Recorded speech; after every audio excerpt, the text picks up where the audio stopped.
Israel जंग हार गया।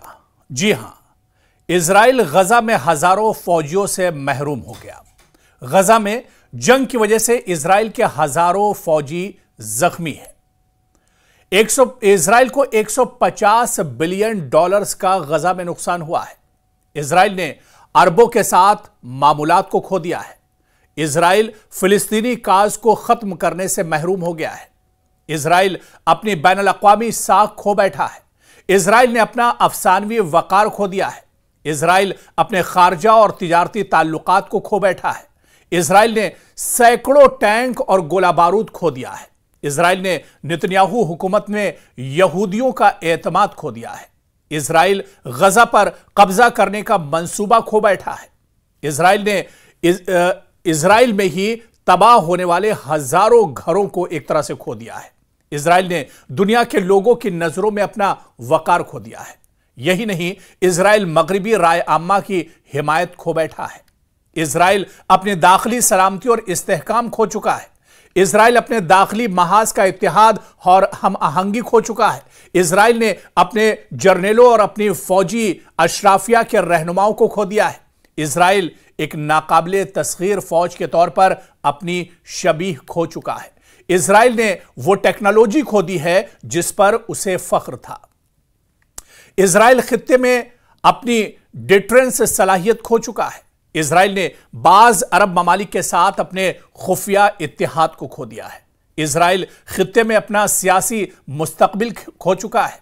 इजराइल गजा के मौक़िफ़ के सामने अपनी हिम्मत और अज़्म खो बैठा है। इजराइल ने अपने अवाम और दुनिया की नजरों में अपने मीडिया की साख खो दी है। इजराइल ने अपने नौजवानों की एक पूरी नस्ल को एक लाहासिल जंग में खो दिया है। इजराइल आलमी बरादरी का सब्र खो चुका है। इजराइल ने अपनी इंसानियत को खो दिया है। इसने सब कुछ खो दिया है और उम्मीद है कि यह सब कुछ वो खो देगा। जी हां, जिस तरह से गजा में इजराइल को बड़ी शिकस्त का सामना करना पड़ा है, 2 साल की जंग के बाद भी वो हमास जैसे छोटे से ग्रुप को तबाह नहीं कर पाया, खत्म नहीं कर पाया।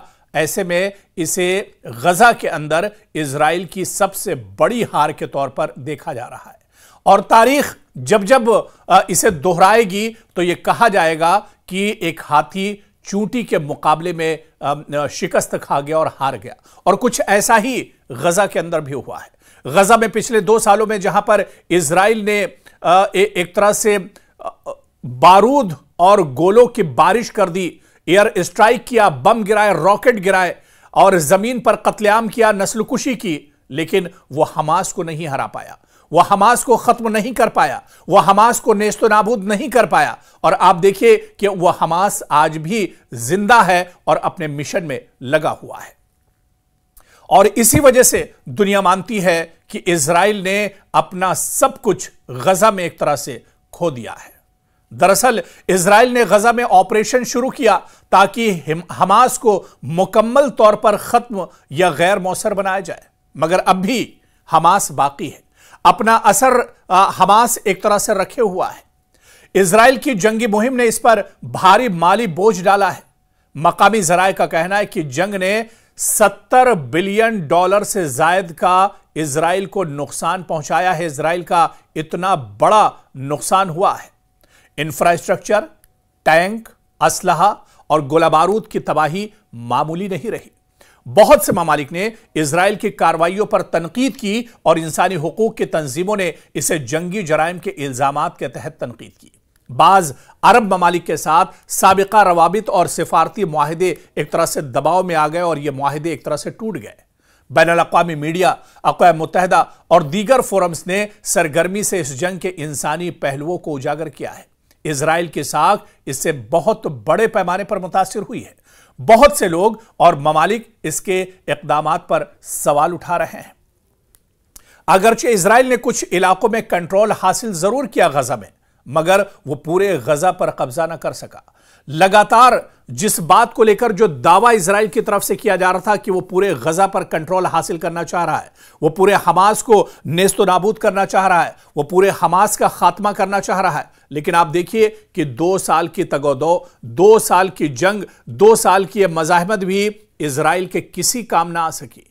और इजराइल ने कुछ इलाकों में गजा में कंट्रोल जरूर हासिल किया, मगर वो पूरे गजा पर कब्जा ना कर सका। यानी उसका जो मंसूबा था, उसकी जो नापाक कोशिश थी, वो अपने नापाक कोशिश में एक तरह से कामयाब नहीं हो सका। इजरायली फौज को बहुत मुश्किलात का गजा में सामना करना पड़ा, खासतौर पर जेर जमीन सुरंग और टनल निजाम के खिलाफ जंग में आईडीएफ और इजराइल को काफी ज्यादा दुश्वारियों का सामना करना पड़ा।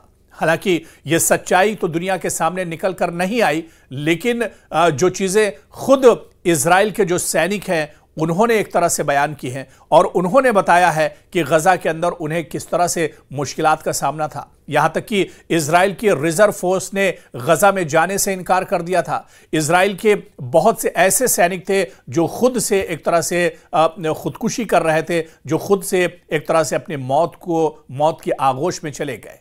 तो ये डर, ये खौफ और ये एक जहनी उलझन थी जो इजराइल की फौज के साथ थी और इजराइल के आवाम के साथ थी। तो कहीं ना कहीं गजा में इजराइल को बहुत बड़ी एक तरह से कीमत चुकानी पड़ी है। इंसानी और शहरी नुकसान ने जंग को एक अखलाकी और सियासी बहरान में बदल दिया।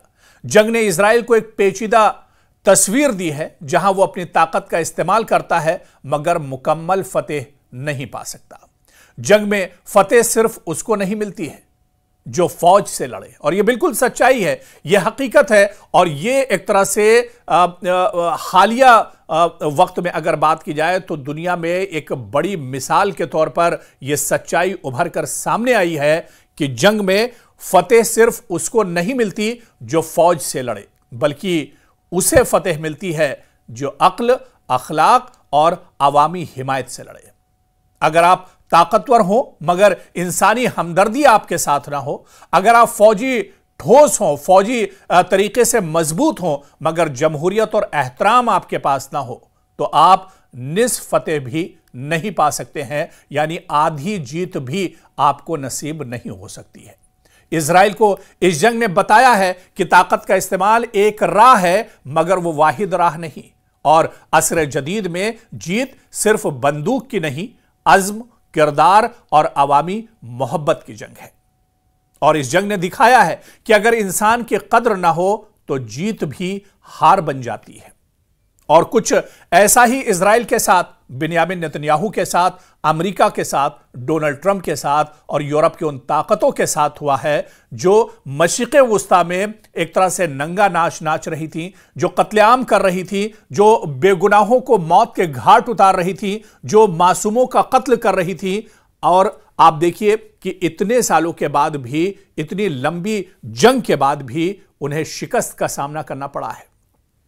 और यह शिकस्त ऐसी है जो इजराइल और बिन्यामिन नेतन्याहू को एक मुद्दत तक, एक जमाने तक परेशान करती रहेगी। और जब जब वो गजा को सोचेंगे तो एक तरह से उनके रोंगटे खड़े हो जाएंगे, क्योंकि तबाही गजा में भले ही बहुत हुई हो, लेकिन जमीनी तौर पर आप देखिए तो गजा में इजराइल हार गया है, गजा में बिन्यामिन नेतन्याहू को शिकस्त हुई है। और इजराइल और इजराइल की सरकार और बिन्यामिन नेतन्याहू की जो काबीना है, जो जंग लड़ना चाह रही थी, जो हथियार छोड़ना नहीं चाह रही थी, उसके लिए डोनाल्ड ट्रंप का जो मुआहिदा है, जो जंगबंदी हुई है, यह दरअसल बहुत बड़ा झटका है।